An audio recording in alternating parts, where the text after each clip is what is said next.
How have I sabotaged my previous relationships?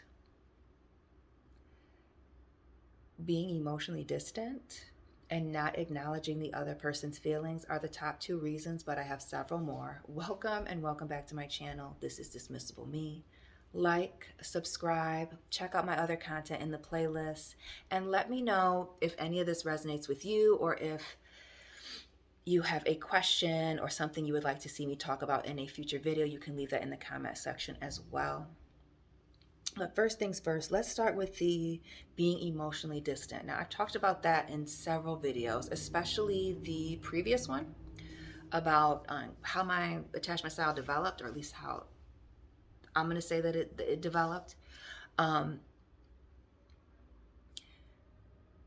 don't want the responsibility of having to manage somebody else's emotions. As somebody who grew up in a space where people's emotions and their feelings superseded good logic and morals, I don't even want to go there. Like sometimes somebody being emotional, even on a very small level, depending on the subject matter, is a major turnoff to me. It comes off as weak. It comes off as you not being able to control yourself. It comes off as emotional instability. And I don't want any parts of that. To me, somebody who is emotionally codependent, somebody who is emotionally unstable is a dangerous person. These people will put you in harm's way and won't think twice about it. It'll be your fault that you got there because they were in an emotional state, and that's just normal. It's a no for me. The minute somebody gets too emotional, even now as I'm definitely in a much better place, I'm about ready to go. I'm about ready to go, and I'll get into that later. But yeah, the emotional distance is a safety measure. Like until I'm safe with you, or I feel safe, or you let me know that it's a safe space, because I've been here, and I don't like the word test, but I've experienced you enough. There's a time factor. You build a relationship, brick by brick. I'm not going to be emotionally invested. And if I'm not emotionally invested, I'm not going to acknowledge your feelings. And part of that not acknowledging your feelings is I don't want to be put in an uncomfortable position where I have to speak about my feelings to you, where I don't want to be in a position where you're pouring your heart out and then you're looking at me like waiting for me to do the same. Because I'm 9.9 times out of 10, I'm not going to do that. I'm not going to just jump into being vulnerable with somebody just because somebody else has been vulnerable. Like I'm a person that when I start to sense that somebody's about to trauma dump on me or really open up, sometimes I'll try to stop you. Like, oh. And I know I shouldn't be laughing. I know it's going to be triggering for somebody. Please excuse my nervous laughter. Some people cry, some people laugh. So I cannot. If I acknowledge these emotions, I'm encouraging this behavior. I don't want you to get overly emotional. I don't want you to be crying. I don't want you to be acting out, especially if you act out, we're done. And that gets really into the last bullet point that I have here. Of course, in my handy dandy notebook.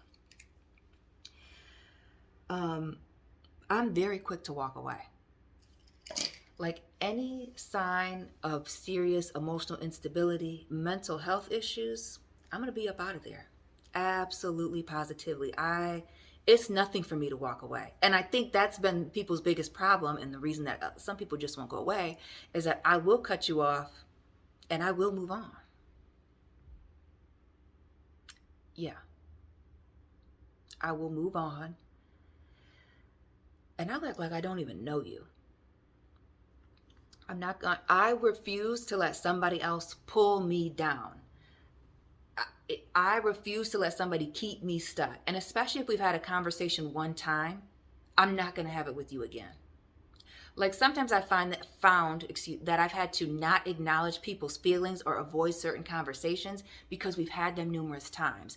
And me as somebody who's a very clear communicator, I would classify myself as a type A person, And I wouldn't say that I'm passive aggressive. I would say that I'm aggressive aggressive. Like, what am I going to be passive for? When I've dealt with passive people and passive aggressive people, I just find them to be very cowardly. Like, why'd you do that instead of just telling me X, Y, Z? Weakness. I don't want any parts of that. And an example of being emotionally distant and it's sabotaging relationships, and this wasn't even a relationship, but here's a perfect example. I was going to go, this is so bad. I was going to go on a date with someone. I'd gone on a couple of dates with this person before, years prior, but they had asked me to go out again. We had set the date out for a few days, which is standard for me. I never go on a date the next day. Typically, I shouldn't say never. Typically, I don't. One time I've done that. And it immediately popped in my head when I thought of that situation. So I typically do not. But if I typically will push you way out, 4 or 5, 2 weeks out. In the time that I had pushed this date off and out, this particular person, because we were friends on Facebook, had a death in their family. And while I felt bad that they had a death in their family, I just knew, so terrible. I just knew that I didn't want to deal with any parts of that. I didn't even want that to be a thing that even came up because I didn't really know how to deal with that. What if this dude started crying? What if he needed somebody to give him a hug? What if he, other than, sorry to hear about that, there's not much I can do. I'd only been on 2 or 3 dates with him prior, but that was many years ago. I didn't really know him like that. I did not want to get into, the death of so-and-so. I don't even know who this person was to them, but I could see on their wall that other people were saying, sorry for your loss, blah, blah, blah, blah, blah. They made a statement, it's like a subliminal thing. And I was like, you know what? Let me get a rain check. And I canceled that date. I sure did.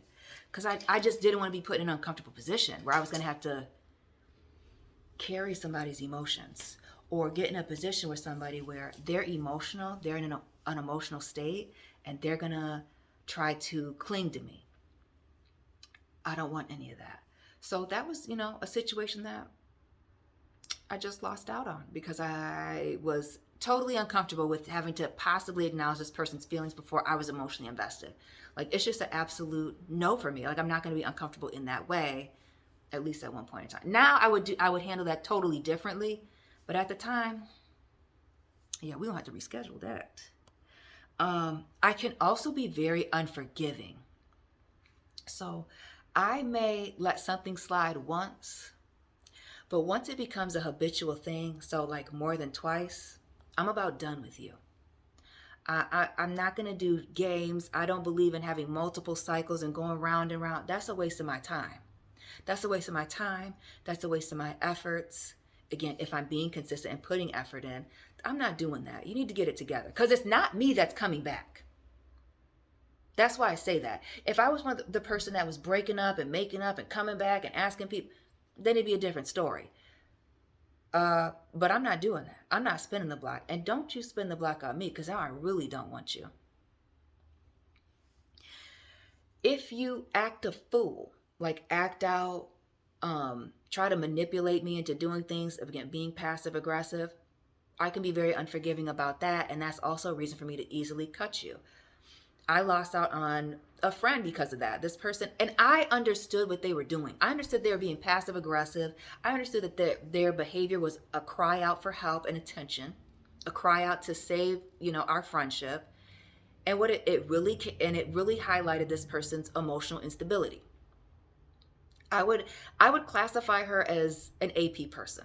Now, somebody else would be like, oh, she's a narcissist, but it wasn't that. She had deep-rooted personal issues. I knew her enough to know that this was her insecurity hyper-manifesting right now. That she understands that I'm getting ready to pull away because she knows me and I know her. And now she's trying to treat me like the people she sleeps with and acting a fool. I'm not sleeping with you, boo. I don't give a damn what you do. So I let her embarrass herself, humiliate herself, look like a fool, and try to pull me into an argument. But Big DM is not getting pulled into an argument unless I care about you. Once I've made the decision to walk away, as I had already made the decision to walk away from this friendship in this moment, when she first started cutting up the last time we were together, I knew I wasn't going to argue with her. Why am I going to argue with somebody that I'm never going to speak to again? What am I going to correct you for? There's no need to correct you. I'm not going to talk to you ever again. They weren't ready for that. I understood. This person wanted me to say, hey, what's going on? But I couldn't do that because they knew what was going on. They had personal problems. This person at this particular time had, many breakups in the span of 30 days. And I said that correctly. Many breakups, multiple people in the span, it was more like 60 days. Several months, she'd had like 3 breakups. She was falling out with everybody. Who's the problem? Now you're trying to put me in the position of some of these men that you're hanging out with.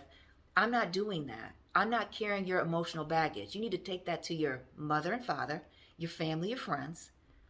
Because I was busy at the time. I was focusing on my other channel, and I was developing a second channel to go off of that for the other people that wanted me to kind of change up my content a little bit, but still wanted to hear me. I was focused on, I think I had somebody reaching out for me to do a podcast on their platform. I just had too much going on to acknowledge that. And again, the lack of prioritizing relationships has also been a point of self-sabotage, because I knew I could have, if I wanted to, I could have just sat this person down and had an adult conversation, even though I knew that they wouldn't be an adult. When I'm ready to throw in the towel, there's no coming back from that. If I'm not emotionally invested, it's easy to walk away. But if I was emotionally invested, by the time I've come to the conclusion, and I've said this before in several videos now, when I've come to the conclusion that I'm ready to end a relationship, there's nothing keeping me there. You cannot get me to come back. What's done is done. And when it is finished, it is finished. That's it. Not to be resurrected. What else is it?